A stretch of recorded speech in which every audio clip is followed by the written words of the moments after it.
Uko kuno apo pano mama wanna get it nice. I know food I meso, I know food I tebe, I know kaya marigi.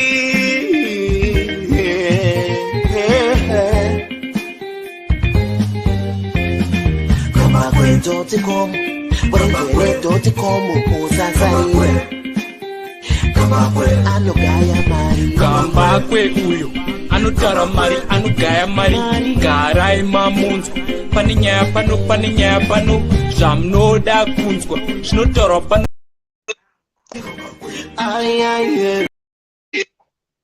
I think today we're having a lot of technical challenges at the beginning. How are you, Senator? I'm okay. How are you? And hello to our listeners, wherever they may be in this world. Okay, fantastic. In fact, today we have lost our connection to Facebook, so we're only having the YouTube guys. I'm going to have to rebroadcast this to Facebook. But let's quickly go through this. It's a very, very quick broadcast. You asked a question in Parliament, in Senate, and that was to Minister Mthuli Ncube, if I'm not mistaken, and you were responded to. Can we quickly play the response from Minister Mthuli Ncube? Yeah, you can. We asked about why retailers who are using power rates in setting their prices are not punished or disallowed as compared to money changers around in the street around the corner. Those in the shops of retailers, they are disallowed using exchange rates other than the auction rate, and as of this week is other than the willing buyer, willing seller rate. And in fact, we've set a variation margin of 10% either side of the willing buyer, willing seller interbank rate. So there are guidelines as to how pricing ought to be done. But as I said, the honeypot from deviation is deep and very juicy and sweet. So they keep breaking the law. We go after them, find them, break the law again. So there's that aspect, but there is a level playing field. We're not treating shoppers or other retailers different from money changers. The law applies to all. There's pari passu treatment in terms of the eyes of the law. I thank you. Okay, Senator, this is going to be very, very quick. What the minister is saying here is that a shop in Zimbabwe is not allowed to charge at the black market rate. They must charge at the interbank rate, or what he calls the willing buyer, willing seller rate. Is this feasible, in your opinion? Well, let me start by saying this, Kambakwe. I am before you today a defeated man. I'm defeated. I'm dejected. I'm very low on behalf of our people. For those who have no appreciation of what the question was about, is that we are living in a country where basic income, that means salary in this case, is denominated by the Zimbabwean dollar. And that's the basis for that income. And the cost of living or the expenses in Zimbabwe, the base currency that is used is the American dollar. So what happens is that the Zim dollar will be said to be equivalent, I think this week, around 350. Between 305 or 350, I can't remember the exact there. So that will be the official rate. The parallel rate will be sitting at 550. It's closing on 600. So there is about 100 plus percent the difference there.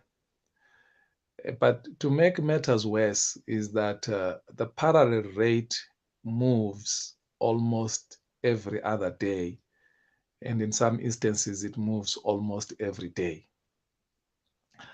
So when you go for your salary, they will give it to you in Zimbabwean dollar, and they will use this bank rate, the auction rate in most instances. So if the auction rate is 300, let's just say for argument's sake is 300, if they give you 20,000 or 50,000, then they will divide by 300 and say they've given you certain amount in US dollars. When you go to what was said to be $200 for argument's sake is just $50 or $100.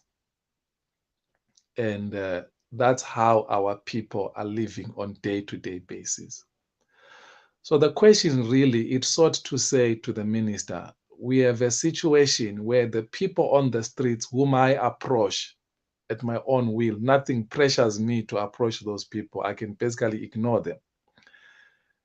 Are said to be committing an illegality by using parallel rates when they are selling the money. Whereas when I go to the shops,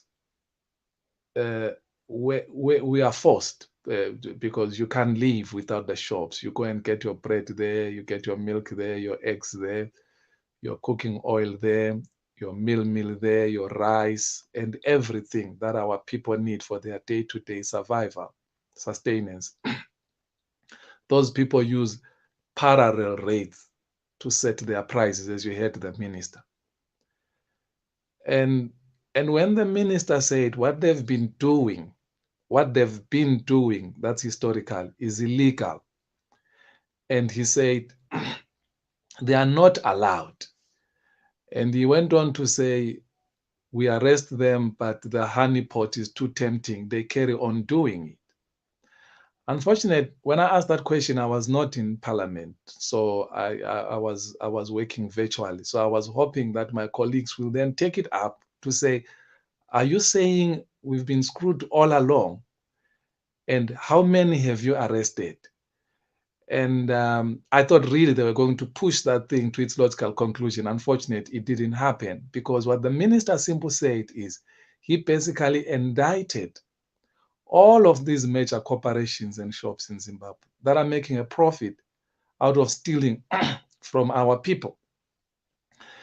In a functioning democracy, what would have happened is you would have seen the markets tinker. They didn't. In a functioning democracy, you would have seen, at least on the day when the minister made those remarks, you would have seen the shops adjust their prices according with the law. They didn't. Even up to today, the very same day when the minister said that, when I got back to Bulawayo, nothing had changed.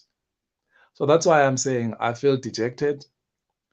I feel a defeated man today, because it will seem as if nothing in this country matters.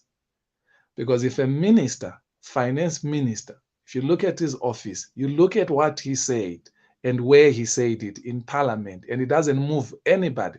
Nobody is moved. The shops are not moved. The politicians are not moved. Everyone just goes on as if everything is normal. It's very sad. It's depressing. It's unfortunate. And I can tell our people that the last thing they have at their disposal is to go and vote in line with their lived experiences. That's very important, because this matter, Kambakwe, a lot of people do not appreciate what is happening here. A lot of kids are malnourished as a result. A lot of people have lost their livelihood as a result.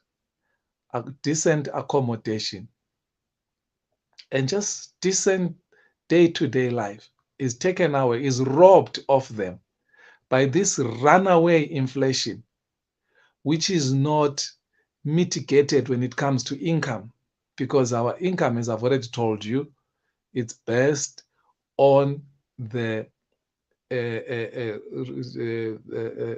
auction rate, whereas expenditure is based on the parallel market. And it will seem like there are no consequences. They keep stealing for us. No one big wants to say, on the basis of what the minister has said, this shop has committed a crime, and go and open up a case. Nobody is doing that. Okay, Senator, I think this is self-explanatory, and I think you've covered the key points. Let's bring this to an end. Is there anything else you want to say before we close? Well, I can say that at the rate that this issue is going, this issue of inflation and the disparities in terms of the exchange rate, we are approaching levels of the November 2017. That's where we are right now. The country is becoming unstable because people are so pressed to the corner that anything is possible. Okay, I think, Senator, that is a very, very strong statement, but let's end it there today, and I'll talk to you again on Saturday. I want people to digest what you have said, which is very, very important. Thank you very much, Senator, and we'll talk again on Saturday. Thank you, my friend. Good night.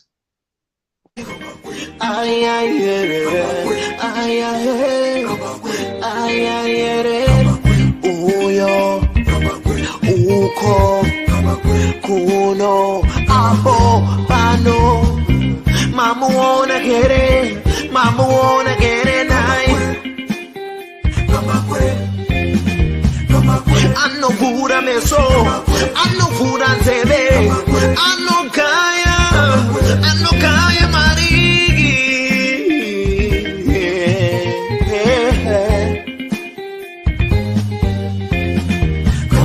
Doticom, Doticom, Usasari.